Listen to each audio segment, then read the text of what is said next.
আমি আজকে রুটি খাবো না, তুমি যতই রুটি করো। বলে দিলাম রুটি খাবি না তো কি খাবি? রুটি আমি খাবো না, তুমি রুটি করো, তুমি খাও, আমার দ্বারা হবে না। রোজ রোজ রুটি আর ভাত আমি পারবো না আজকে খেতে। তুমি আবার রুটি পাকাচ্ছ হাতে। আমি আজকে রুটি খাবো না বলেই দিয়েছি, রুটি আমি আজকে খাবো না। আচ্ছা রুটি খাবি না, রুটি দিয়ে আজকে একটা নতুন জিনিস করবো। রুটি আটা নুডলস। হ্যাঁ আটা নুডলস, দেখ রুটি দিয়ে আটা নুডলস করব।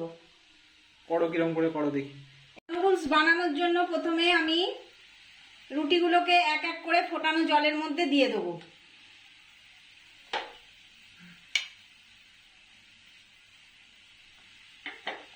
তুলে ঠান্ডা জলে দিয়ে দেবো।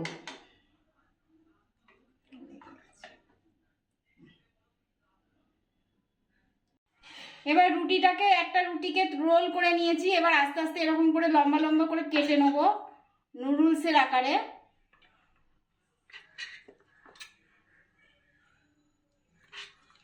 আটা নুডলস বানানোর জন্য লাগছে এখানে দুটো পেঁয়াজ কুচনো আছে, একটা গাজর কুচনো আছে, একটা ছোট আলু কুচনো আছে, একটা ক্যাপসিকাম দেওয়া আছে, একটুখানি কড়াইশুঁটি, কাঁচা বাদাম, বিনস, 3টে কাঁচা লঙ্কা, এখানে আছে সয়া সস, চিলি সস আর টমেটো সস, একটু চিনি, হলুদ আর নুন, আর এখানে আছে তেল।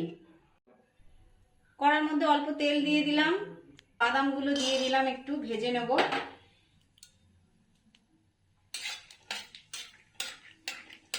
তার মধ্যে প্রথমে দিয়ে দেবো গাজরগুলো,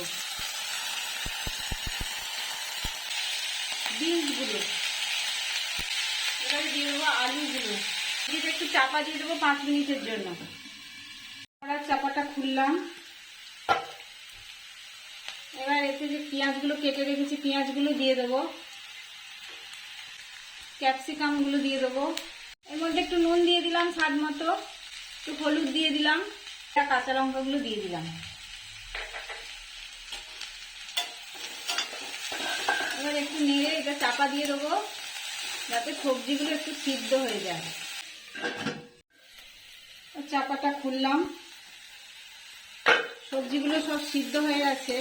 এবার এর মধ্যে একটু ভাজা জিরে গুঁড়ো আছে সেটা দিয়ে দেবো, সসটা রেখেছি সেটাও দিয়ে দেবো, অল্প চিনি রেখেছি সেটাও দিয়ে দেবো, বাদামগুলোও দিয়ে দেবো, কেটে রেখেছিলাম সেই রুটিগুলোকেও দিয়ে দেবো।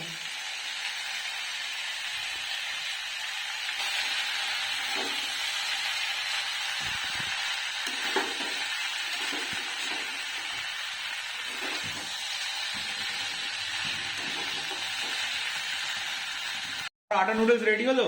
হ্যাঁ এই যে আটা নুডলস রেডি। এনে ধর তোর আটা নুডলস। দাও দেখি কেমন হয়েছে, দেখি দাও তোমার আটা নুডলস খেয়ে আজকে। বেশি করে নি, গরম বেশি নিতে পারবো না।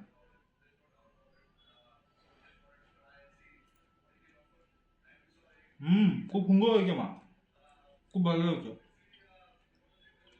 খুব খুব ভালো হয়েছে।